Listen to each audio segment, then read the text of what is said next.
सभी को मेरा सुबह का नमस्कार। जैसा कि पिछली वीडियो में हमने तैयार किया था पत्र लेखन। पत्र लेखन और पत्र लेखन की कला। जो पत्र लेखन होता है ना, वो कैसे लिखा जाता है? तो आपके सामने मैं बताना चाह रही हूँ एक उदाहरण सरकारी पत्र का। सरकारी पत्र कैसे बनता है? जैसे सरकारी पत्र आप कोई लिख रहे हैं, तो उसमें प्रेषक, उसका नाम, उपसचिव, भारत सरकार के नाम लिख रहे हैं आप। भारत सरकार शिक्षा मंत्रालय नई दिल्ली दिनांक 1 जुलाई 2008 प्रति कुलपति अवधेश प्रताप सिंह विश्वविद्यालय रीवा। विषय अनुसंधान छात्रवृत्तियां। मतलब हम जो लेटर लिख रहे हैं तो रिसर्च में छात्रवृत्ति कैसे मिलती है उसके ऊपर से लिख रहे हैं। तो क्या लिखेंगे? महोदय, मुझे यह सूचित करने का निर्देश हुआ है कि भारत सरकार संस्कृत भाषा व साहित्य के अध्ययन व अनुसंधान के लिए एक विशेष विभाग देवी अहिल्या विश्वविद्यालय इंदौर में स्थापित करना चाहती है। प्रारंभ में केवल 75 दिनों के अध्ययन की व्यवस्था होगी व प्रत्येक छात्र को 300 रुपए मासिक की छात्रवृत्ति 3 वर्ष तक दी जाएगी। भारत सरकार इस कार्य में होने वाले व्यय का अनुमान जानना चाहती है ताकि वह भी कार्यवाही की जा सके। संपूर्ण व्यय विवरण व जानकारी 23 जुलाई 2008 तक अवश्य प्रेषित करवा दें।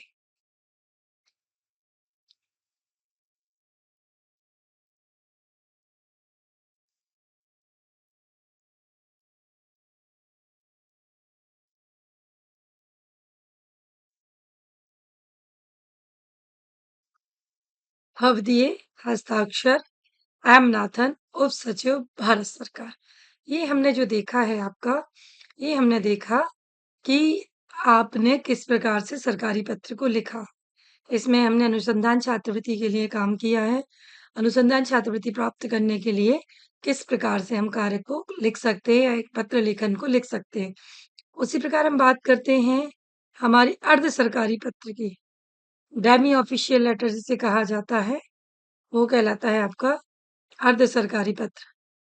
अर्ध सरकारी पत्र में औपचारिकता और अनौपचारिकता दोनों रहती है। विषय सरकारी होता है और संबोधन असरकारी या निजी भी हो सकता है। जब किसी अधिकारी का ध्यान व्यक्तिगत रूप से किसी प्रकरण की ओर दिलाना हो या जिस पर कार्रवाई होने में अधिक विलंब हो चुका है अथवा कोई प्रकरण बहुत जरूरी है या सरकारी तौर से अनुस्मारक भेजने पर कोई उपयुक्त उत्तर प्राप्त नहीं हुआ है, तो ऐसी स्थिति में अर्ध सरकारी पत्र लिखा जाता है। इस पत्र की भाषा मैत्रीपूर्ण, सौम्य तथा शालीनता प्रदर्शक होती है। ये पत्र व्यक्तिगत रूप से किसी अधिकारी को उसके नाम से लिखे जाते हैं। उसके संबोधन में प्रिय, प्रियवर के साथ नाम अथवा उपनाम आदि का भी प्रयोग होता है।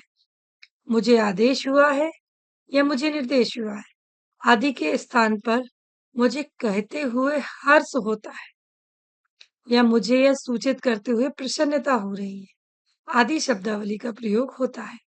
अंत में भवदीय, आपका ही या आपका सद्वी आदि शब्दों का प्रयोग होता है। अधिकारी इस पर हस्ताक्षर करते समय साधारणतः अपना नाम पद नहीं लिखता है। अर्ध सरकारी पत्र का प्रारूप। भेजने वाले अधिकारियों का नाम व पद तथा संस्था का नाम।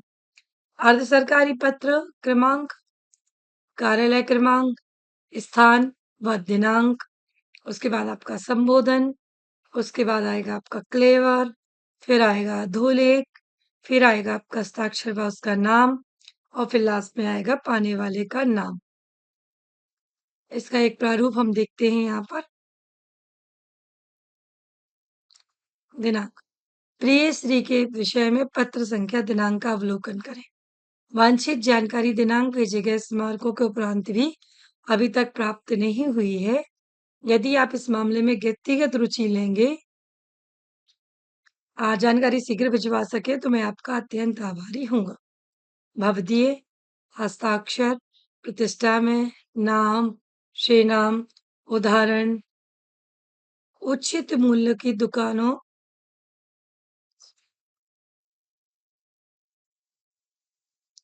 उचित मूल्यों की दुकानों द्वारा वितरण। पत्र संख्या 1858 प्रेषक जीडी शास्त्री उद्योग संचालक मध्य प्रदेश सरकार उद्योग पूर्ति विभाग भोपाल प्रेयसी व्यास जी दिनांक 25/7/2008। बाजार में नई फसल आने तक जनता द्वारा सरकारी गोदामों से अधिक खाद्यान्न की मांग किए जाने की संभावना। अतएव आपसे अनुरोध है कि आप अपने इलाके में उचित मूल्य की दुकानें खोलें और जनता में अधिक से अधिक खाद्यान्न वितरित करें। आपके पास गेहूं, चना, चावल का पर्याप्त स्टॉक रहे, इसका प्रबंधन इस विभाग द्वारा सिद्ध किया जा रहा है। ध्यान रहे अन्य का वितरण राशन कार्डों पर किया जाए। राशन की मात्रा में 80% गेहूं, 10% चावल, 10% चना होना चाहिए। राशन की दुकानों की देखरेख का कार्य नगरों में जिलाधिकारियों को और देहाती क्षेत्रों में ग्राम पंचायतों को सौंपा जाना चाहिए। इस बात का विशेष ध्यान रखा जाए कि अनाज सबसे पहले उन लोगों को मिले जिन्हें इसकी सबसे अधिक आवश्यकता है। इसके संबंध में जो कार्रवाई आप करें, उसकी सूचना समय-समय पर विभाग को अवश्य भेजते रहें। आपकी शादी हस्ताक्षर प्रतिष्ठा में इस प्रकार से आप पत्र को लिख सकते हैं। अब सरकारी व अर्ध सरकारी पत्रों में और क्या महत्वपूर्ण बिंदु होते हैं, उन पे हम चर्चा करते हैं। आइए, सरकारी पत्र प्रवाह विदेशी सरकारों, राज्य सरकारों, संबंध तथा मातहत कार्यालयों, सार्वजनिक निकायों आदि को लिखे जाते हैं। जबकि अर्ध सरकारी पत्र किसे लिखे जाते हैं? केंद्र सरकार द्वारा अपने विभाग के अधिकारियों द्वारा किसी अन्य विभाग के व्यक्ति को व्यक्तिगत ध्यान किसी विशिष्ट मामले की ओर आकृष्ट के लिए लिखे जाते हैं।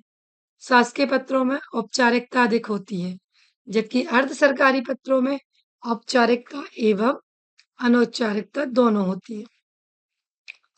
शासकीय पत्रों में भावना का स्थान जरा भी नहीं होता है, जबकि सरकारी पत्रों में भावना का सूक्ष्म स्थान होता है।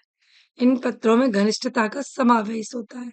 शासकीय पत्रों के संबोधन में केवल महोदय लिखा जाता है, जबकि अर्ध सरकारी पत्रों में प्रिय, प्रियवर के साथ नाम अथवा उपनाम आदि का प्रयोग होता है।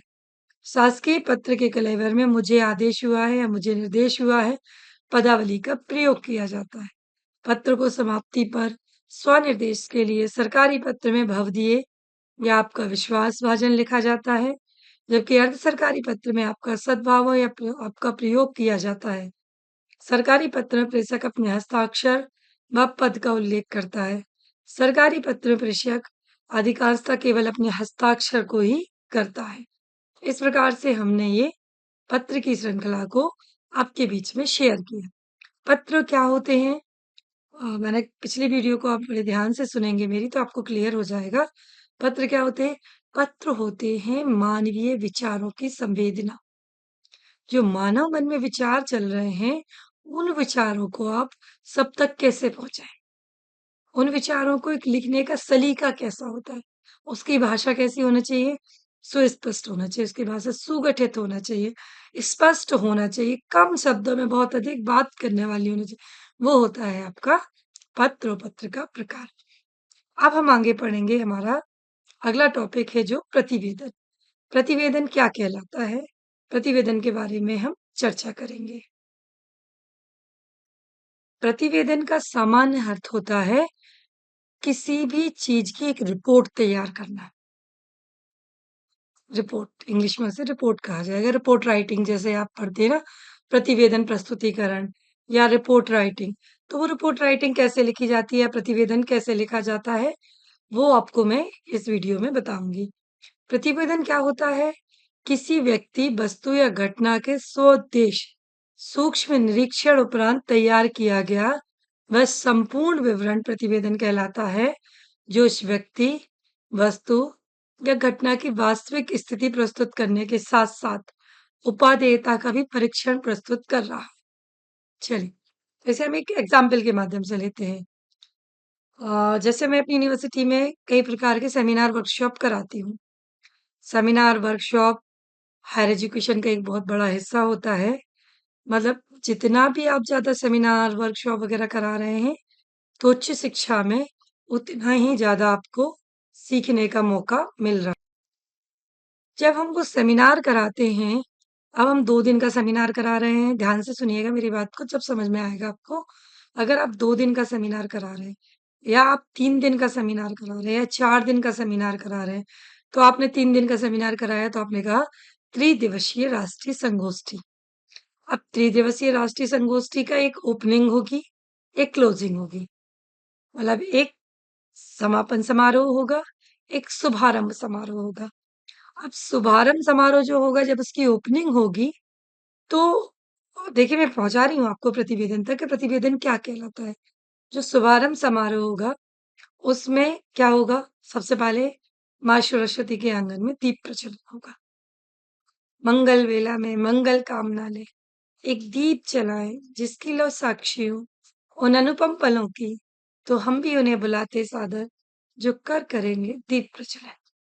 माँ सरस्वती के चरणों में दीप प्रज्वलन के बाद अतिथि देवो भव की परंपरा, जिसमें हमारे जो गेस्ट आए होंगे उन्हें हम बुके देकर या बैचेस लगाकर उनका सम्मान करेंगे। उसके बाद जो तीसरा बिंदु आता है शुभारंभ का, वो होता है आपके सेमिनार की जानकारी।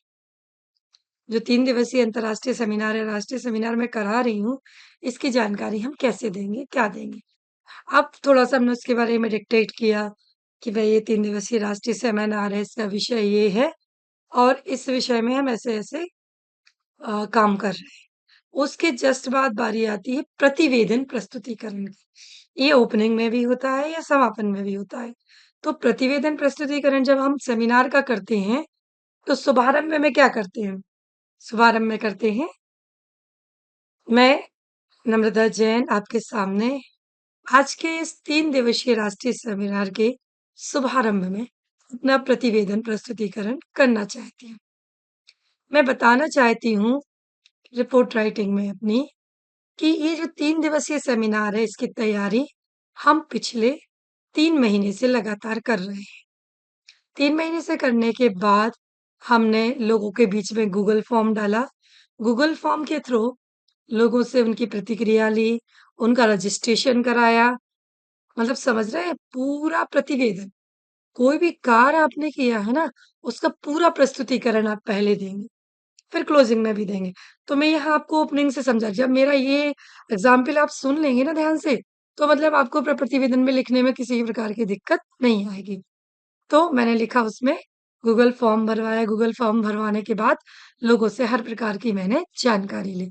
जैसे ही लोगों की जानकारी मेरे प्राप्त हुई गूगल फॉर्म में, उसे एक डाटाबेस में मैंने कलेक्ट किया, लिखा। अब उसमें मैंने देखा कि पूरे भारत देश से करीब-करीब 150 विश्वविद्यालयों, विद्यालयों, महाविद्यालयों से लोगों ने अपना रिस्पॉन्स हमें दिया है कि हम आपके सेमिनार को जॉइन करना चाहते हैं। उनमें से करीब-करीब 240 विद्वानों ने अपनी अनुमति मुझे प्रदान की है कि हम अपने आपके सेमिनार में अपना पेपर प्रस्तुतिकरण करना चाहते हैं। तो मैं सभी को बता दूँ, हमारे बीच में जो गेस्ट बैठे हैं, मैं उनको भी बताना चाहती हूँ कि हमारे इस रिसर्च रिपोर्ट के 6 सत्र काम करेंगे। 3 दिवसीय राष्ट्रीय सेमिनार में 6 सत्र पे काम होगा, जिसमें प्रथम सत्र होगा हमारा शुभारंभ का, जिसमें हम सभी बैठकर माँ सरस्वती की आराधना करते हुए इस कार्य को आगे बढ़ाएँगे। द्वितीय सत्र में हमारा होगा जिसका समय होगा 1 बजे से शाम 5 बजे तक, जिसमें ऑनलाइन मोड पर और ऑफलाइन मोड पर, दोनों ही मोड पर हम शोध पत्र वाचन प्रस्तुतिकरण करेंगे, जिसमें हमारे विभिन्न विद्वानों में से हमने 32 या 40 विद्वानों को अपने शोध पत्र वाचन में शामिल किया है। इसी प्रकार दूसरे दिवस के प्रथम सत्र में पुनः हम आपके बीच में हाजिर होंगे। क्योंकि ये शुभारंभ चल रहा है, वैलिडिटी सेशन चल रहा है, इसमें हम क्रिया को बताएँगे होंगे।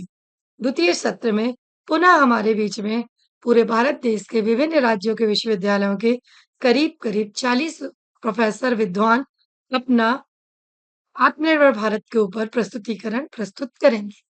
उसके बाद आएगा हमारा चतुर्थ सत्र, द्वितीय दिवस का चतुर्थ सत्र, जो हमारा प्रारंभ होगा 1 बजे से लेकर 5 बजे तक, जिसमें हमारे अन्य 40 विद्वान अपना प्रस्तुतिकरण करेंगे।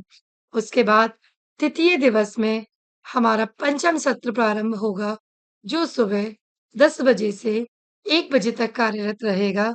जिसको होस्ट करेंगी आदरणीय नम्रता जी और जिसमें हमारे विश्वविद्यालयों के करीब-करीब 40 प्रोफ़ेसर अपना प्रस्तुतिकरण करेंगे। इस प्रकार हमने 5 सत्रों की बात कर ली है और हमारा अंतिम सत्र होगा, जो तृतीय दिवस का अंतिम सत्र, वो 1 बजे से 3 बजे तक चलेगा, जिसमें हम इसका समापन करेंगे।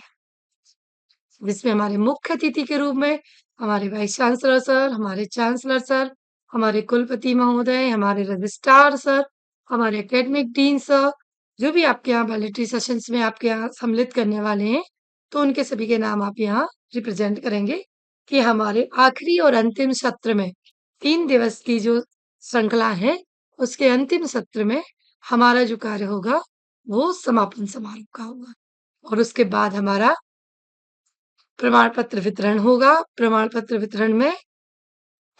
वितरण के बाद सभी गेस्टों का स्नैक्स होंगे, चाय नाश्ता होंगे, उद्बोधन होगा और हमारा इस प्रकार 3 दिवसीय सेमिनार अपनी संपूर्णता को प्राप्त करेगा।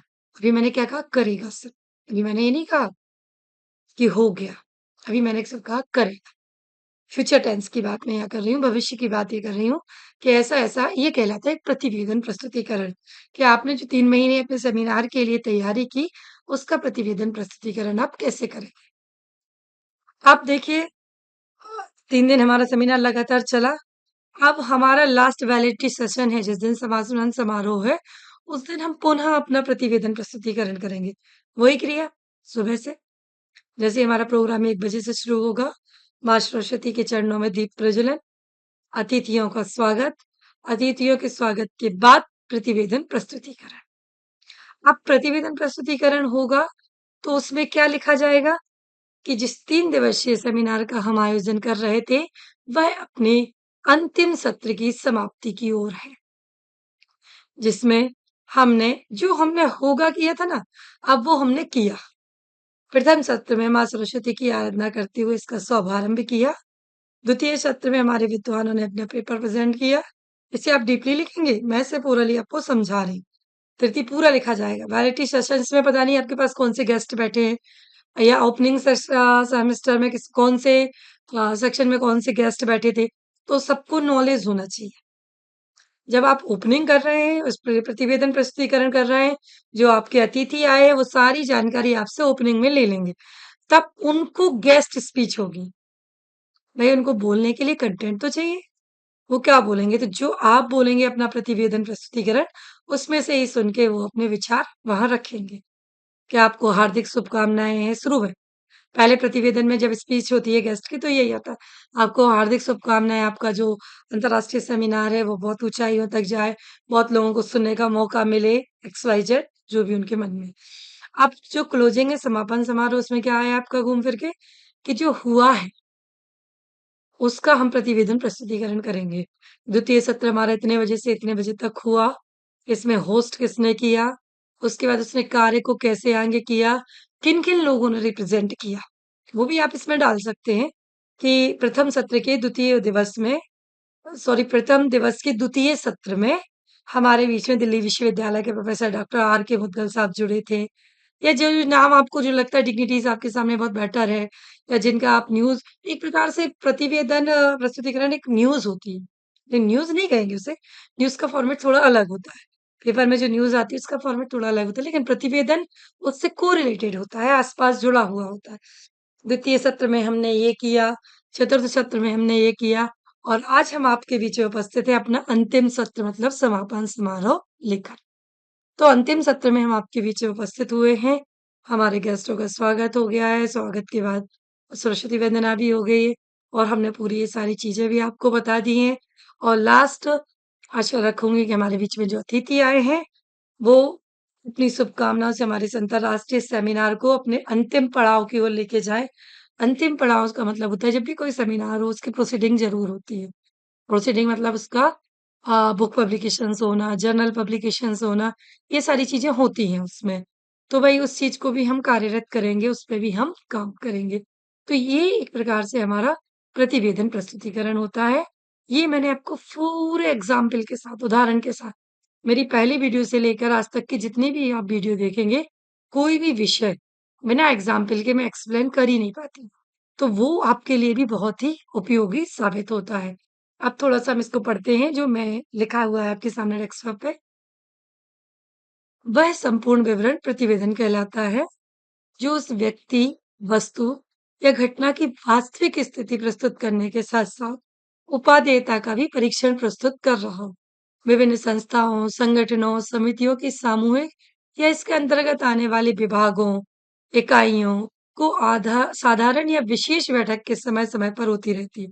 इन बैठकों में जो भी विचार-विमर्श होता है, आ गई ना बात वही वाली, जो मैंने कहा था कि एक बैठक हो रही है, एक सेमिनार की बैठक के बारे में मैंने एक्सप्लेन किया था, तो उसमें जो छोटा-छोटा विचार-विमर्श होता है अथवा इन संस्थानों, संगठनों, समितियों या इनके विभागों, उपविभागों द्वारा किसी खास आयोजन में जो कुछ भी क्रियाकलाप किए जाते हैं, उनका प्रतिवेदन तैयार करना कई कारणों से आवश्यक हो जाता है। कभी-कभी विचार-विमर्श के बाद के लिए भी निर्णय के क्रियान्वयन के लिए, कभी आगामी बैठक में बैठकों का ब्यौरा प्रस्तुत करने के लिए और कभी-कभी बैठक के आयोजन का लेखा-जोखा प्रस्तुत करने के लिए।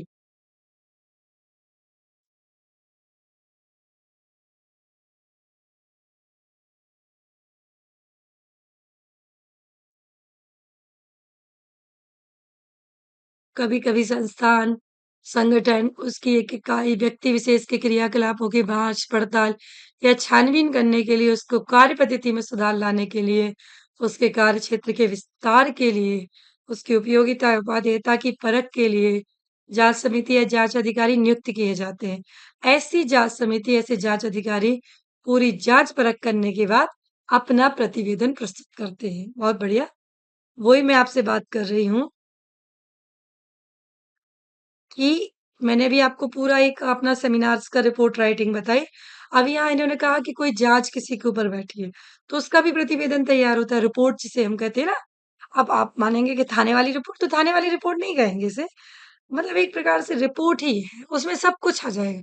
जो थाने में लिखी जा रही है, जो सीबीआई जाँच बैठ रही है, उसके बाद वो 10 क्वेश्चनों को लेकर एक अप्लाई कर रहे हैं, तो वो भी प्रतिवेदन है।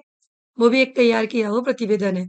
अधिकारी इसमें जाँच समिति हो या ऐसे जाँच अधिकारी पूरी जाँच-परख करने के बाद अपना प्रतिवेदन प्रस्तुत करते हैं। इस प्रकार प्रतिवेदन विभिन्न प्रकार के सउद्देश्य प्रस्तुत किए गए विवरणात्मक लेख, जोखे का समेकित नाम, उसका उपयोग चालू व्यवस्था की समीक्षा करके उसे और कारगर बनाने के लिए किया जाता है। प्रतिवेदन का स्वरूप क्या रहता है? समाचार पत्रों में प्रकाशन हेतु तैयार किए गए प्रतिवेदन पूर्णतः सूचनापरक होते हैं। उनके प्रारंभ में प्रतिवेदन जिस स्थान विशेष पर तैयार किया जाता है, उनका उल्लेख एवं प्रतिवेदन जिस दिन प्रकाशनार्थ भेजा जाता है, उस तारीख का उल्लेख किया जाता है। प्रतिवेदन के अंत में प्रतिवेदक का नाम भी प्रकाशित किया जाता है। देखिए, समाचार पत्रों में प्रकाशन हेतु तैयार किए गए प्रतिवेदन पूर्णतः सूचनापरक होते हैं। ध्यान से सुनना। जो समाचार पत्रों में प्रतिवेदन तैयार करते हैं, वो कैसे होते हैं? सूचनापरक होते हैं। इनके प्रारंभ में प्रतिवेदन जिस स्थान विशेष पर तैयार किया जाता है, उसका उल्लेख एवं प्रतिवेदन जिस दिन प्रकाशनार्थ भेजा जाता है, उस तारीख का उल्लेख ज़रूर किया जाए। भई कल की न्यूज़ है, कल जो न्यूज़ बनी आपकी, उसके लिए न्यूज़ भेजने के लिए आपने अपना नाम लिख के एक प्रतिवेदन बनाकर उन्हें दे दिया। अब वो न्यूज़पेपर में प्रिंट होके आ गया।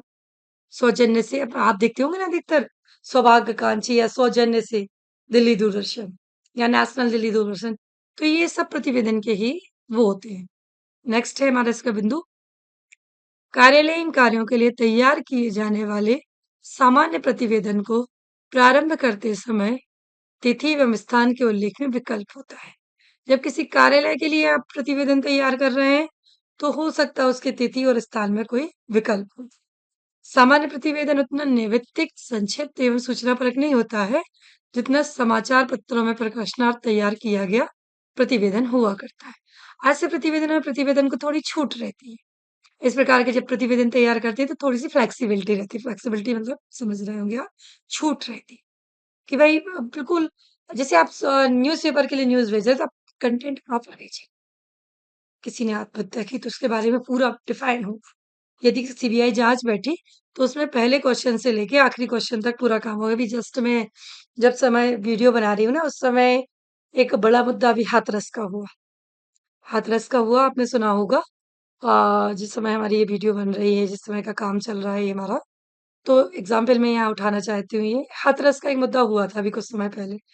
तो हाथरस में जब इतने लोग भगदड़ बाबा का प्रवचन चल रहा था और भगदड़ हुई, भगदड़ में काफ़ी लोग 25-26 लोग मारे गए।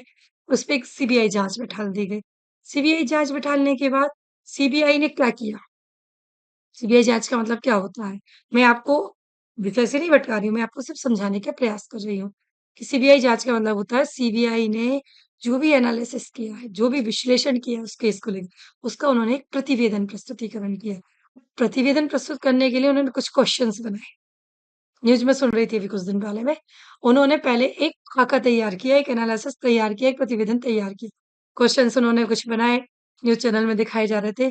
पहला क्वेश्चन उन्होंने बताया, किसकी परमिशन से ये इतना बड़ा आयोजन रखा गया? जिसमें हज़ारों लोग थे। अगर आयोजन रखा गया था सरकार की परमिशन से, तो उनके सेवादारों ने परमिशन में किन-किन व्यवस्थाओं के लिए अप्लाई किया था, किन के लिए नहीं किया? तीसरा क्वेश्चन उसके लिए रखा गया था तैयार करके कि बाबा अगर प्रवचन करता है तो उसके बाद वो कुछ लेता है कि नहीं लेता? ये क्या है? What is this? पूरा का पूरा प्रतिवेदन प्रस्तुतिकरण है। इस प्रतिवेदन पे जब उन्होंने पॉइंट्स बनाए अपने 15, 20, 25 पॉइंट तैयार किए और उन पॉइंटों को फिर उन्होंने क्या किया? उन्हीं पॉइंटों को फिर उन्होंने एनालिसिस पे डाला, विश्लेषण पे डाला। सेवादार पकड़ा गया, बाबा पकड़ा गया, एनालिसिस हुआ, बाबा से उन 10 प्रश्नों को पूछा गया, सेवादारों से पूछा गया, सबके आंसर्स निकाले गए। आंसर्स निकालने के बाद एक रिपोर्ट तैयार की गई। वो रिपोर्ट जो है वो क्या है आपकी प्रतिवेदन। तो उन्होंने कहा ना कि कार्यालय पत्र जैसे तैयार हो रहे हैं या सीबीआई जाँच के जो पत्र तैयार हो रहे हैं, उनमें फ्लेक्सिबिलिटी रहती है, छूट रहती है कि आप परिस्थितियों को उसमें तिथि, दिनांक ये सब चीज़ें महत्वपूर्ण नहीं रहती हैं, इन सब चीज़ों पे थोड़ा-सा उसपे एनालिसिस होता है। नेक्स्ट है किसी आदेश के अंतर्गत बंद कर जब व्यक्ति जाँच आए या तथ्य अन्वेषण समिति के सदस्य के रूप में अपना प्रतिवेदन प्रस्तुत करता है, तो ऐसे प्रतिवेदन पत्र शैली में तैयार किए जाते हैं। अगेन है वही बात जो मैं आपको अभी समझाने का प्रयास कर रही थी। देखते हैं इसको।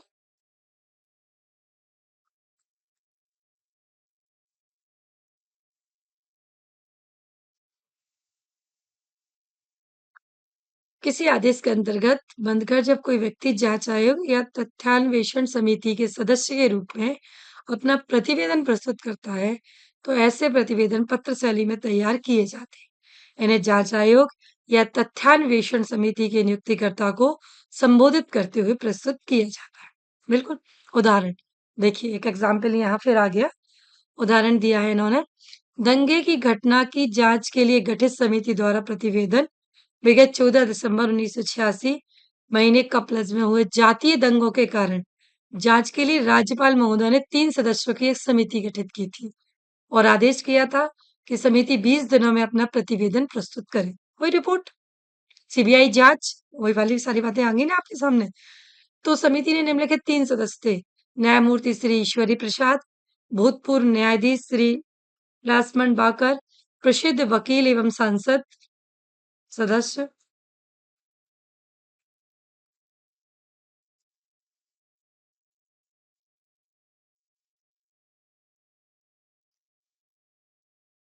श्री अजहर मोहम्मद शिक्षा शास्त्री एवं साइकोलॉजिस्ट।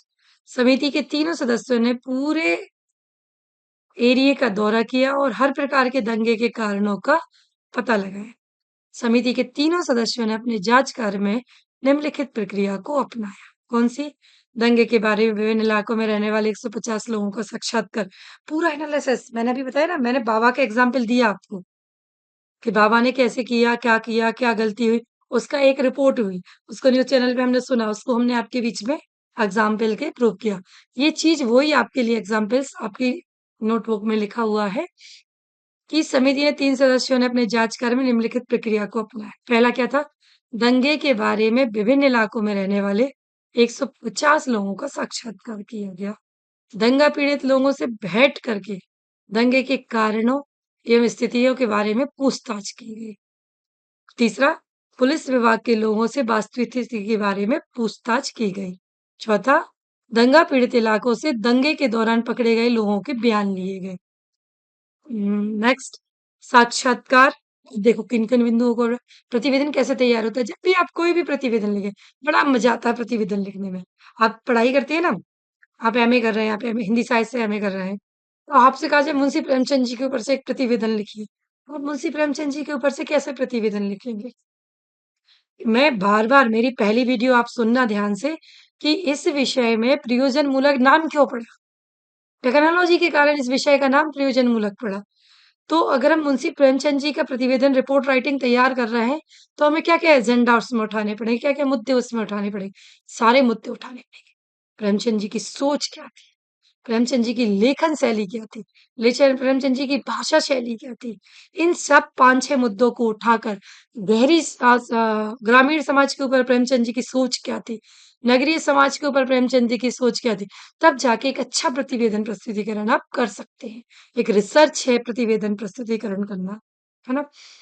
तो नेक्स्ट है हमारा सरकार ने जो कमेटी बनाई गई थी, उसने साक्षात्कार लिया, उसने पूछताछ की, उसने बयान लिए।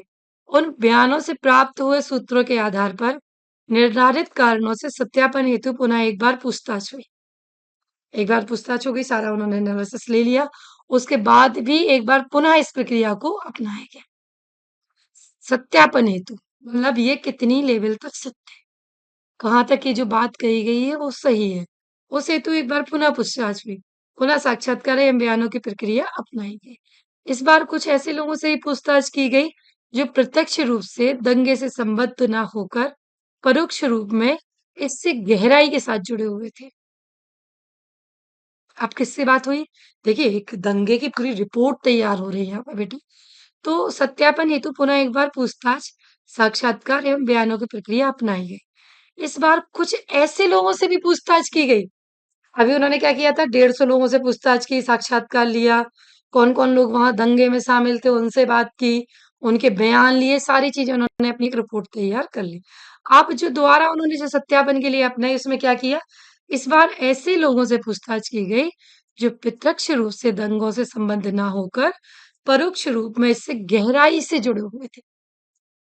जब 150 लोगों से हमने एनालिसिस किया ना अपनी चीज़ों का, तो हमारे सामने क्या खुल के आया कि अब उन लोगों से भी एनालिसिस करो जो इनसे टच में थे, जो इनके टच में थे। अब उनसे एनालिसिस करने के बाद क्या रिजल्ट्स निकल के आता है, उस पे हम बात करते हैं। देखिए, इन समस्त प्रयासों के फलस्वरूप जो तथ्य सामने आए वो कुछ इस प्रकार से है। श्री फिलिप टकर, 14वां मकान, 27 ये लिखने का तरीका आ गया। देखिए, आप समझिए इस चीज़ को एग्ज़ाम्पल से, ये आपके इसमें लिखा हुआ है, आपके एसएलएम में, स्टडी लर्निंग मटेरियल में पूरी चीज़ें आपके लिए डिफ़ाइन की गई हैं, लिखी गई हैं प्रॉपर तरीके से। तो आप इसे समझिए, इसमें क्या रिपोर्ट्स बन के आई दंगों के बारे में जब सीबीआई जाँच में डाली गई। तो श्री फिलिप टकर कोई होंगे? 14वां मकान, मकान नंबर 14, 27वां रास्ता, रास्ता नंबर 27 और नसरुद्दीन अहमद 26 मकान 17वें रास्ते। कभी हम पेशे और दोस्त हुआ करते थे। देखिए रिपोर्ट क्या निकल के आती, कैसे प्रतिवेदन तैयार किया है इन्होंने, समझने की कोशिश करेंगे। 3 वर्ष पहले श्री टकर की पुत्री मारिया और श्री नसरुद्दीन के पुत्र एजाज के बीच पैदा हुए प्रेम संबंध के कारण दोनों व्यक्तियों में आपसी तनाव पैदा हो गया। मतलब जो फिलिप टकर जी हैं और नसरुद्दीन अहमद हैं। इनकी टकर जी की पुत्री मारिया थी और नसरुद्दीन जी के पुत्र एजाज जी। इन दोनों के बीच में प्रेम संबंध हुआ। इन दोनों के बीच में प्रेम संबंध होने से परिवार के बीच में आपसी तनाव पैदा हो गया। परिवार के बीच में क्या चल रहा है? आपसी तनाव पैदा हो गया। 6 महीनों तक दोनों पक्ष गुप्त रूप से एक-दूसरे को हानि पहुँचाने का प्रयास करते रहे। ना लड़के वाले सीधे बैठे थे, ना लड़की वाले सीधे बैठे थे। दोनों कहीं न कहीं एक-दूसरे को मारने का, पीटने का, इस तरीके का प्रयास करते रहे। इसमें श्री टकर का पलड़ा भारी पड़ गया। रिपोर्ट से निकल के आ रही हैं चीज़ें, दंगे हुए, 150 लोग जिस दंगे में मारे गए, इतनी समस्याएँ, उसका व्यू ऑफ पॉइंट्स क्या है, उसका बिंदु क्या है, उसका प्रारंभ क्या है, उसका कहाँ से शुरुआत हुई वो। ये देखिए इसमें कितने बढ़िया तरीके से प्रतिवेदन प्रस्तुतिकरण किया कि श्री टकर का पलड़ा उसमें भारी हुआ।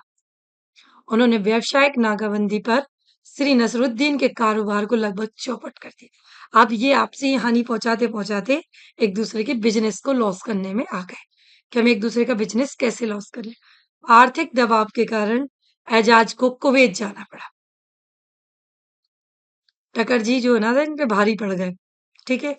एजाज का जो था एजाज का पुत्र था, बेटा था। तो बेटे के ऊपर मतलब लड़के के बाप के ऊपर भारी पड़ गए टकर जी, ठीक है? आर्थिक दबाव के कारण एजाज जी ने क्या किया, कुवैत चले गए, जहाँ उसे काफ़ी अच्छी नौकरी मिल गई। इस तरह मामला दब गया।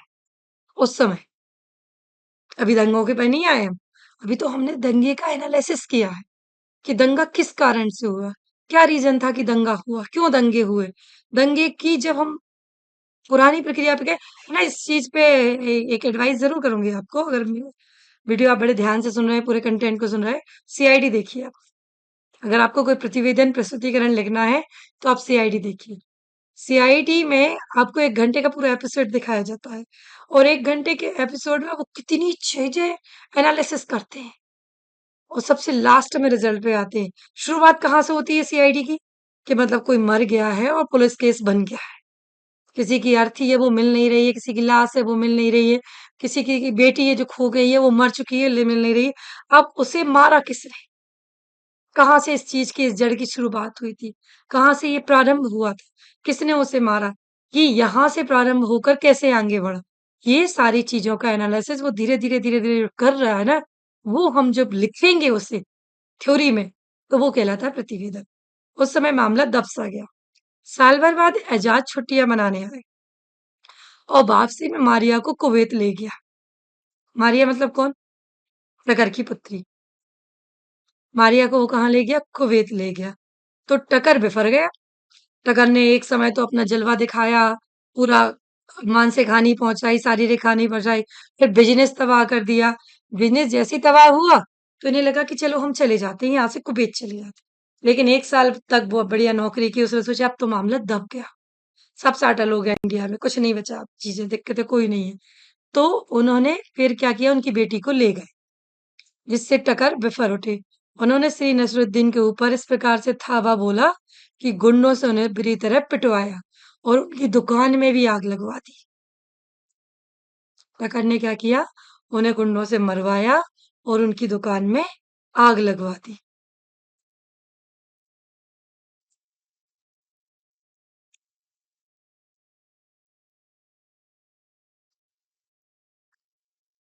अब जब उनकी दुकान में आग लगवाई तो अंतोगत्वा श्री नसरुद्दीन जी को शहर छोड़कर फिर भागा। जब मार पड़ी, दुकान जला दी गई तो वो छोड़ के चले गए। 7 माह पहले एजाज ने कुवैत से 3 लाख रुपए अपने पिता को भेजे। एजाज मतलब किसका? नसरुद्दीन जी का बेटा। कुवैत से उसने 3 लाख रुपए अपने पिता को भेजे। धन बल के आते ही श्री नसरुद्दीन में फिर बदला लेने की भावना जाग गई। उन्होंने बाहर से बड़ी संख्या में गुंडों को एकत्रित किया और एक दिन श्री टकर के ऊपर पुरजोर हमला बोल दिया। इस प्रकार 2 व्यक्तियों की रंजिश के कारण 2 संप्रदायों में झगड़े के रूप में उभर के आ गए। 2 व्यक्तियों का ही आपसी दंगा था। टकर की पुत्री थी, नसरुद्दीन का पुत्र था। टकर की पुत्री मारिया थी, नसरुद्दीन का पुत्र जास था। दोनों में प्रेम संबंध थे। दोनों को ये बात अच्छी नहीं लगी, दोनों ने एक-दूसरे को मारना चालू कर दिया। मानसिक हानि पहुँचाते-पहुँचाते दोनों ने क्या किया, एक-दूसरे के ऊपर हमला बोला, बिज़नेस तबाह कर दिया। उनमें से नसरुद्दीन विदेश चला गया कुवैत में अपनी फैमिली लेकर, वहीं सेटल हो गया। 1 साल बाद उसे लगा कि चलो छुट्टियाँ हैं, माहौल शांत हो गया होगा, वापस आते हैं देश में अपने। वापस आया तो यहाँ से मारिया को उसने कुवैत भेज दिया, लेकिन ये बात टकर को पसंद नहीं आई। टकर ने उसके ऊपर हमला किया, उसे मारने की कोशिश की। 3 महीने के लिए वो नसरुद्दीन किसी दूसरे शहर में जाकर छिप गया। 3 महीने बाद पुत्र ने एजाज ने कुवैत से 3 लाख रुपए डाले। जैसे ही पैसा आया इन्हें लगा कि चलिए अब हम एक काम करते हैं, इनके ऊपर दंगे करवाते हैं। तो पैसे की दम पर 10, 20, 50, 100 गुंडे इकट्ठे कर लिए। गुंडों ने उसे सांप्रदायिक दंगा दे दिया। देखिए, 2 परिवारों की लड़ाई को किस प्रकार सांप्रदायिकता का दंगा बना दिया गया। तो 2 संप्रदायों के झगड़े में उभर कर आए। इधर नगरपालिका के चुनाव भी थे। देखिए अब समय परिस्थितियाँ कैसे मूव ऑन होती है, कैसे दंगे होते हैं, कैसे चीज़ें बढ़ती हैं, इसको हम समझते हैं। इधर नगरपालिका के चुनाव में श्री नसरुद्दीन के नेतृत्व में उनके संप्रदाय के लोग एक पार्टी में एक साथ मैदान में उतरे। तो टकर के नेतृत्व में दूसरे संप्रदाय वाले दूसरी के साथ सामने उतर आए। सांप्रदायिकता ने राजनीतिक पार्टियों की आड़ ले ली। 2 परिवार का झगड़ा था, आपसी मिलकर सुलझाते थे। हजारों लोग मारे गए। क्या हुआ इससे? राजनीतिक पार्टियों की आड़ ले ली और दंगे को राजनीतिक रंग मिल गया। दो परिवारों की लड़ाई कहाँ बदल गई? राजनीति में बदल गई।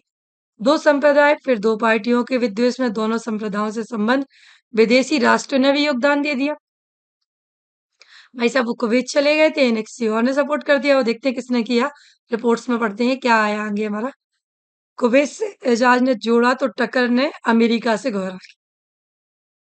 मतलब एजाज अगर कुवैत में था तो कुवैत जैसे देश ने भारत में रहने वाले एक देश को सपोर्ट कर दिया, क्योंकि राजनीति मजबूत हो गई थी, दंगे मजबूत हो गए थे, राजनेता अपना उल्लू सीधा करना चाह रहे थे।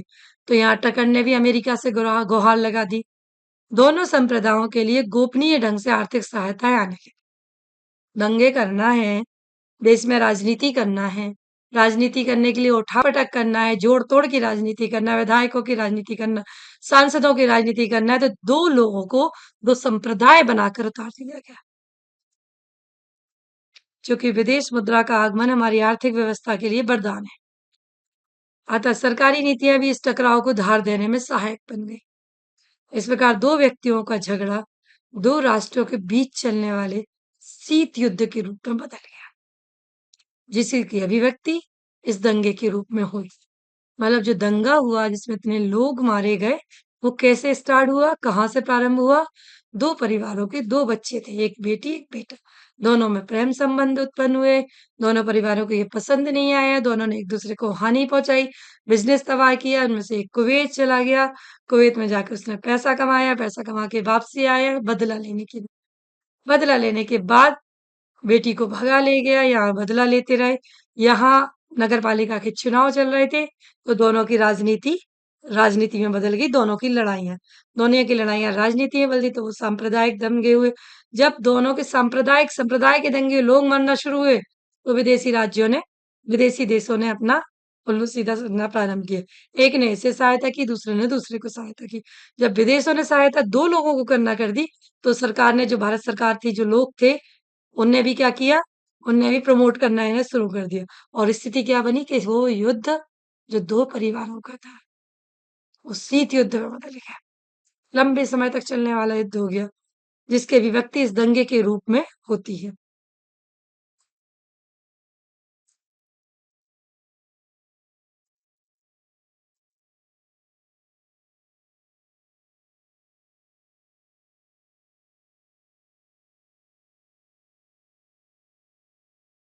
हुँ।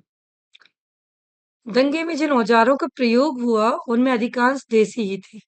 वे विदेशी औजारों में केवल पिस्तौल का प्रयोग हुआ, जिसकी तस्करी आसानी से सोचो आप कितनी छोटी-सी बात थी, कितना छोटा-सा मुद्दा था और उसको कितना बड़ा रूप दे दिया है। अब दोनों परिवारों को दंगे के लिए हथियारों की ज़रूरत पड़ी। विदेशों ने उतनी लिमिटेड हथियार भेजे, तो लोकल में देश के अंदर हथियारों की, पिस्तौलों की तस्करी आसान हो गई, तस्करी होने लगी। दंगे में कुल मिलाकर 7 आदमी मरे, 25 घायल हुए। मृतकों में 5 और घायलों में 17 स्थानीय नहीं थे, बल्कि बाहर से आए थे। इससे सिद्ध होता है कि दंगा करने वाले अधिकांश लोग भाड़े पर बाहर से लाए गए थे और दंगा सुनियोजित रूप से करवाया गया था। उपयुक्त तथ्यों के आलोक में निम्नलिखित सिफारिशें की जाती। अब रिपोर्ट तैयार हो गई, ये समस्या आई थी, ये ऐसा हुआ। अब क्या होती है सिफारिशें? दोनों संप्रदायों में सद्भाव बढ़ाने के लिए वरिष्ठ लोगों को आना चाहिए। अब दोनों लोगों में संप्रदाय कैसे बढ़ाया गया, दोनों लोगों में वरिष्ठ लोग कैसे आगे आए, उन पे डिस्कशन होने लगा। सबसे पहले श्री टकर एवं श्री नसरुद्दीन को मिलाना चाहिए। जो टकर है और नसरुद्दीन है, पहले तो इन्हें मिलाओ। ये नहीं मिलेंगे तो संप्रदाय तो दंगे तो बढ़ते ही रहेंगे ना। तो विदेशियों से पैसे की आमद को नियंत्रित करो। जो विदेशों से पैसा आ रहा है, उस आमद को भी अब नियंत्रित किया जाना चाहिए।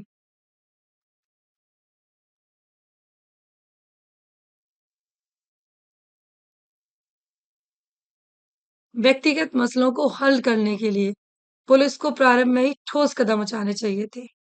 जब व्यक्तिगत मसला था, शुरुआत हुई थी, उसी समय अगर पुलिस ठोस कदम उठा लेती, तो ये शीत युद्ध जैसे दंगे ना होते। अब पुलिस को सतर्क रहना चाहिए, कानून व्यवस्था को बनाए रखने के लिए पैसे और राजनीति के दबाव में नहीं आना चाहिए। मतलब जब रिपोर्ट राइटिंग होती है ना, किसी प्रकार का प्रतिवेदन तैयार होता है, तो उसमें समस्या से लेके समाधान तक पर चर्चा होती है। समस्या तो जो एनालिसिस थी वो उन्होंने विश्लेषण करके पूरी आपके सामने रख दी। अब उसका समाधान कैसे हुआ, ये पॉइंट्स उन्होंने इसमें रखे। दंगा पीड़ित लोगों की सरकारी स्तर पर कोई सहायता नहीं करना चाहिए। इससे लोगों, दंगा करने वाले और कराने वाले दोनों को भूलकर सरकार को दोष देने लगते हैं। इससे क्या होता है, सरकारी स्तर पर अगर आप इनकी सहायता करोगे, गवर्नमेंट ने कहा कि अगर किसी भी गवर्नमेंट हो, कोई भी गवर्नमेंट हो, गवर्नमेंट मायने नहीं रखती किसकी है, राजनीति करने के लिए आजकल सब हावी हो रहे हैं। तो उसमें क्या होता है कि जब गवर्नमेंट एक-दूसरे के विरोध में बोलना शुरू कर देती है सरकार, तो सरकार पे दोष मढ़ा जाता है। पारिवारिक लड़ाई को सरकारी लड़ाई बना जाता है। जनता को जागृत करना चाहिए, दंगा करने वाले, कराने वालों के प्रति प्रतिरोधात्मक रुख अपनाना चाहिए। सामूहिक रूप से इनका बहिष्कार करना चाहिए। उम्मीद है सरकार उपयुक्त तथ्यों को ध्यान में रखते हुए उचित कार्यवाही करे। प्रतिवेदक, किसने लिखा है प्रतिवेदन? जो 3 लोगों की कमेटी मैंने बताया था प्रारंभ में बनाई गई थी। श्री ईश्वरी, अब प्रतिवेदक का नाम आएगा। श्री ईश्वरी प्रसाद, श्री डासमंड बाकार, श्री जी अजहर मोहम्मद। प्रतिवेदन के प्रकार विषय वस्तु की दृष्टि से प्रतिवेदन तत्वों के आधार व विचारक परक होते हैं। आवश्यकता के अनुकूल प्रतिबंधित, निबंधित एवं अनुबंधित रूप में प्रस्तुत किए जाते हैं। इस आधार पर उन्हें विस्तृत प्रतिवेदन एवं संक्षिप्त प्रतिवेदन कहते हैं। ये हमारा प्रतिवेदन का प्रकार है। इस प्रकार प्रतिवेदन को लिखा जाता है। इस प्रकार काम से प्रतिवेदन पूरे होते हैं। इस प्रकार से प्रतिवेदन को तैयार किया जाता है। अवधि के आधार पर प्रतिवेदन 2 प्रकार के होते हैं। अच्छा देखो, हम प्रतिवेदन तो हमने बात समझ ली प्रतिवेदन, लगता है आपका कॉन्सेप्ट बिल्कुल क्लियर हो गया होगा। बिल्कुल ध्यान से सुनेंगे आप चीज़ों को तो बिल्कुल कॉन्सेप्ट क्लियर हो जाएगा। आपको 10 बार पढ़ने की, रीड आउट करने की ज़रूरत नहीं रहेगी। आप एक बार वीडियो को ध्यान से बस सुनें कि क्या बोलने का, क्या समझाने का मैंने यहाँ पर प्रयास किया है आपको। अब प्रतिवेदन 2 प्रकार के होते हैं। एक होता है नियमित प्रतिवेदन, दूसरा होता है आपका सामयिक प्रतिवेदन। नियमित प्रतिवेदन क्या कहलाता है?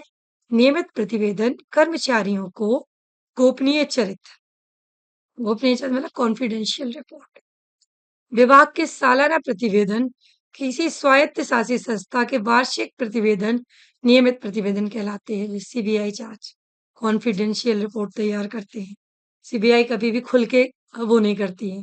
सीबीआई के हाथ में अगर कोई रिपोर्ट वो जांच जाती है ना, तो उसका कॉन्फिडेंशियल रिपोर्ट तैयार होती है।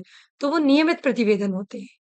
मतलब लगातार जो चल रहे हैं, ठीक है, कर्मचारियों के गोपनीय चरित्र को लेकर आप जैसे सपोज़ कीजिए, अभी वर्तमान राजनीति पे हम बात करते हैं, तो ईडी बिठा दी जाती है।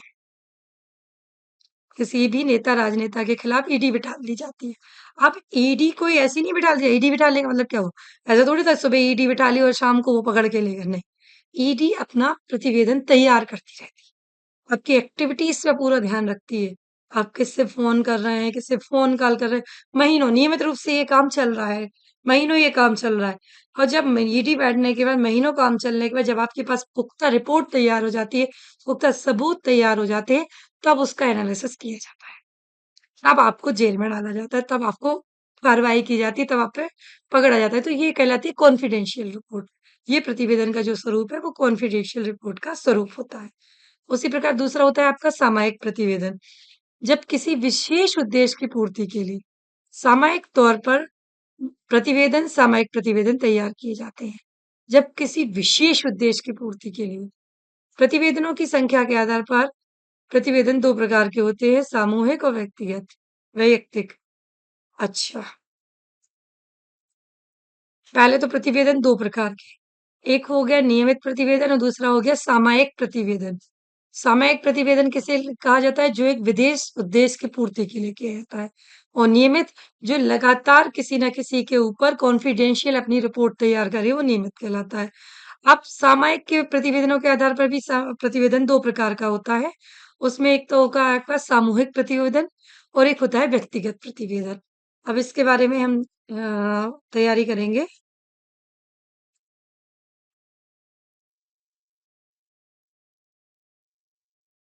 सामूहिक प्रतिवेदन। इस प्रतिवेदन में समूह के सभी सदस्यों की धारणाओं, विचारों का समुचित समाचार ज़रूरी होता है, जिससे कि प्रतिवेदन की एकरूपता में किसी प्रकार की कोई बाधा उत्पन्न ना हो। सामूहिक प्रतिवेदन वो होता है, समझाती हूँ इसको। Jury report. आपने सुना होगा ना, कोर्ट, हाई कोर्ट चल रहा है, सुप्रीम कोर्ट कर रहा है। सुप्रीम कोर्ट में जज के साथ-साथ एक ज्यूरी मेंबर्स बिठा ले जाते हैं। वो ज्यूरी मेंबर्स अपना प्रतिवेदन सब तैयार करते हैं। 8 लोगों की ज्यूरी मेंबर्स बिठा ली गई, 10 लोगों की, 5 लोगों की, जिस केस की जितनी ज़्यादा स्ट्रॉन्गनेस होगी उस हिसाब से ज्यूरी मेंबर्स बिठा ले जाते हैं।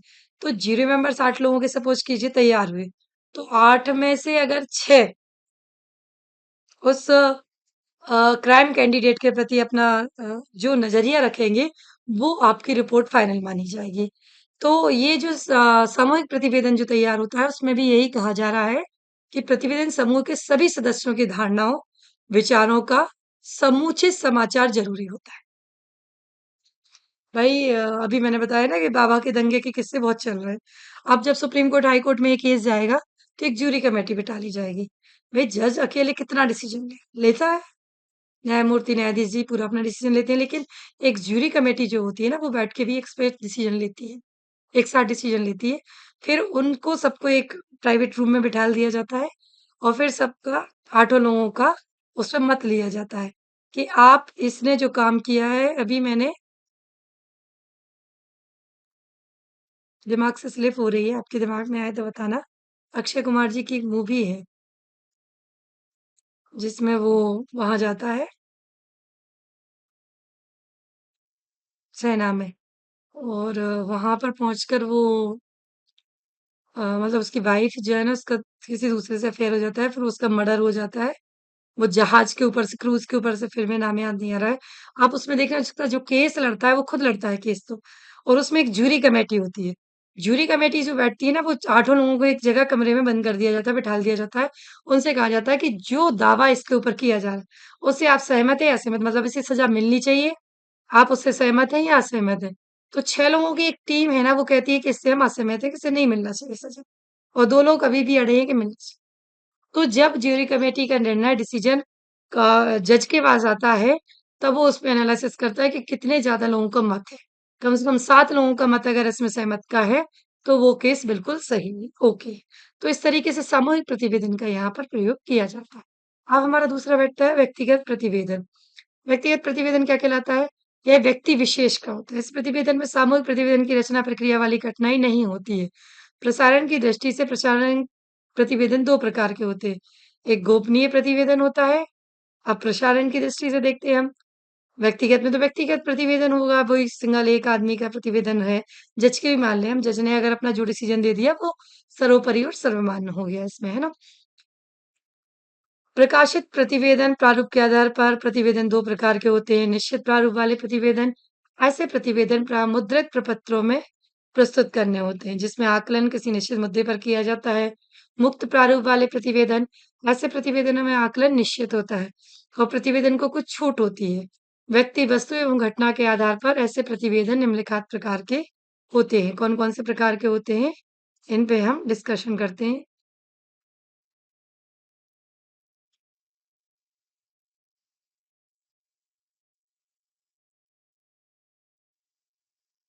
अब किसी समारोह, संगोष्ठी या कार्यगोष्ठी, संगोष्ठी के बारे में तो मैं आपको पहले ही बता चुकी हूँ। पूरा का पूरा प्रतिवेदन प्रस्तुतिकरण मैंने आपको इस वीडियो के स्टार्टिंग में बताया था। तो ग्वालियर में जैसे तानसेन संगीत समारोह का प्रतिवेदन कैसे लिखा जाएगा? अगर आपसे कहा जाए किसी समारोह में, किसी संगोष्ठी या कार्यगोष्ठी का प्रतिवेदन आप कैसे लिखेंगे? तो यहाँ एक एग्ज़ाम्पल इन्होंने दिया है कि ग्वालियर में तानसेन संगीत समारोह का प्रतिवेदन कैसे लिखा जाएगा? तो ग्वालियर तानसेन का नगर है। यहाँ पर संगीत का,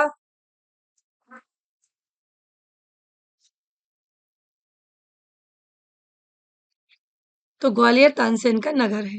यहाँ पर संगीत का जो कार्यक्रम होता है, उसकी तब सहज ही संगीत सम्राट से भावात्मक रूप से संबद्ध हो जाती है। उस उस लय की जो अनुभूति होती है, उसे शब्दों में नहीं बाँधा जा सकता। केवल सुखद अनुभव किया जा सकता है। ऐसी ही रसानुभूति गत 12 से 14 दिसंबर तक ग्वालियर में तानसेन के मकबरे पर आयोजित तानसेन समारोह में हुई। 12 दिसंबर की शाम को मध्य प्रदेश शासन के इस आयोजन का प्रारंभ कुछ औपचारिकताओं से हुआ। उद्घाटन, ये प्रतिवेदन रिपोर्ट तैयार किए, प्रतिवेदन बता रहे हैं कि तानसेन जी का जो प्रोग्राम हुआ ग्वालियर में, ग्वालियर के जो तानसेन जी नगर है, तो उसमें क्या-क्या हुआ? उद्घाटन केंद्रीय संचार मंत्री श्री अर्जुन सिंह ने किया। अध्यक्षता प्रदेश के मुख्यमंत्री श्री मोतीलाल वोरा जी ने किया। इस अवसर पर मुख्य गायक श्री निरवत्ती बुआ सरनायक जो तानसेन सम्मान से पुरस्कृत किया गया। संचार मंत्री ने तानसेन पर एक डाक टिकट भी जारी किया। डाक टिकट जारी हुआ। इसमें सारी जो मुख्य मुख्य बिंदु थे, उनको इसमें बताया गया है, इसमें दर्शाया गया है कि किन-किन चीज़ों पे इसमें काम हुआ है। इस औपचारिकता के बाद संगीत की पहली सभा का शुभारंभ श्री कृष्णराम चौधरी के शहनाई वादन से हुआ। वातावरण आध्यात्मिक था। इस वातावरण में राग वाजेश्वरी की पूर्वी धुन ने रसज्ञताओं को मंत्रमुग्ध कर दिया। उसके बाद सम्मानित वयोवृद्ध गायक निरवत्ती बुआ सरनायक ने राग ललिता गौरी में उत्कृष्ट गायन प्रस्तुत किया। उसके बाद ध्रुपद के मूर्धन्य गायक पंडित शियाराम तिवारी ने सान तानसेन के राग दरबारी में आलाप के साथ अपना गायन शुरू किया। उन्होंने ध्रुपद शैली के नाद विस्तार में किन्हऊ न पायो पार गाकर श्रोताओं को मंत्र मुग्ध कर दिया। समापन धमार शैली में निबद्ध खेलित होरी श्याम बिहारी से किया। इस प्रथम रात्रि का सबसे अधिक मुग्ध करने वाला कार्यक्रम दिल्ली की ही एक अपेक्षाकृत कम जानी पहचानी गायिका श्रीमती जे राव का गायन था। उन्होंने राग झंझोटी में ख्याल सामरो मन भावो और खमाज में एक तुमरी प्रस्तुति की। बाद में उसी में एक तराना गाया। बोल थे सावरे सलोने से लागे जैन, कब से पढ़ते नहीं जिया को चैन। सच तो यह है कि श्रीमती राव ने अपने कंठ लालित्य से श्रोताओं का दिल जीत लिया। हर श्रोता की जबान पर उनके ही गायन की चर्चा थी। अगले दिन सुबह दूसरी सभा के आ गया पहला सत्र। मैंने भी शुरू में आपको समझाया था वीडियो के स्टार्टिंग में कि सत्र वाइज काम चलता है। तो अगले दिन सुबह दूसरी सभा की शुरुआत श्री बलजीत सिंह के तार शहनाई वादन से हुई। तार शहनाई का अपना आनंद है। बलजीत ने तार शहनाई पर हरीर भैरव मिश्र वैवरी ने धुन प्रस्तुत की। शहनाई और तबला वादन की संगत रोमांचकारी थी। इस युवा कलाकार में काफी संभावनाएं हैं। उसके बाद श्रीमती दलिया राहुल ने दादरा टप्पा और तुमरी निष्णात होने का परिचय अपने कंठ संगीत से दिया। नावा गवायन करायो तुम सांची का रहन गयो आयो दे गायन के लिए बहुत सराहना की गई। अंत में उन्होंने कबीरदास का भजन गाया। भजो रे भैया राम गोविंद हरि गाकर श्रोताओं का मन मोह लिया। उसके बाद मंच पर श्री लक्ष्मण पंडित पधारे। उन्होंने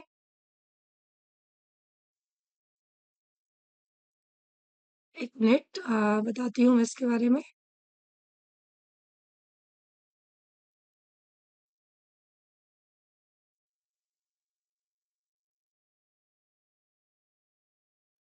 तुलसीदास जी का भजन जानकी कहूँ में गाकर परिचय दिया। इसी प्रकार समारोह की तीसरी सभा में श्री राजन जी और श्री साजन मिश्र का गायन विशेष उल्लेखनीय रहा। बनारस घराने के इन दोनों ने ख्याल टोपा तरानी भजन गायकी में काफी नाम कमाए। इनकी गायकी ने रसज्ञ श्रोताओं का मन मोह लिया। स्वर पवित्रता लिए हुए थे। इसी सभा में श्रीमती एन राजन ने राग दरबारी बेला वादन में प्रस्तुत किया। श्रीमती राजन ने अपने कार्य में अरे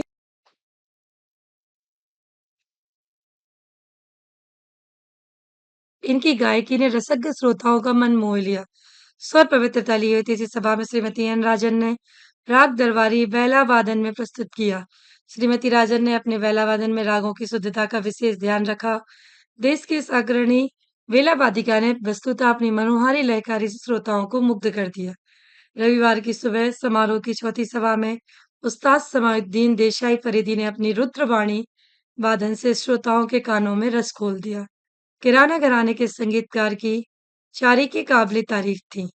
रुद्र वीणा का नियंत्रण मुग्ध करने वाले था। इसी सभा में श्रीमती सुमन चौधरी ने राग गुजरी तोड़ी में ख्याल जा रे पृथ्वी का गायकर श्रोताओं को आनंदित कर दिया। श्रीमती चौधरी का स्वर संतुलन गजब का था। उन्होंने अपने गायन का समापन राग भैरवी में टप्पा और ठुमरी श्याम नाय गाकर किया। ग्वालियर के ही पंडित कृष्णा रविशंकर जी ने इस संध्या का शुभारंभ रस विभोर करने वाला कर दिया। ऐसी ही थी। कई बार श्रोताओं के मुख से वाह-वाह के स्वर निकल पड़े। इस समारोह की 5वीं और अंतिम सभा सबसे अधिक महत्वपूर्ण थी। कैसे महत्वपूर्ण थी? आइए इसकी रिपोर्ट्स भी हम पढ़ते हैं।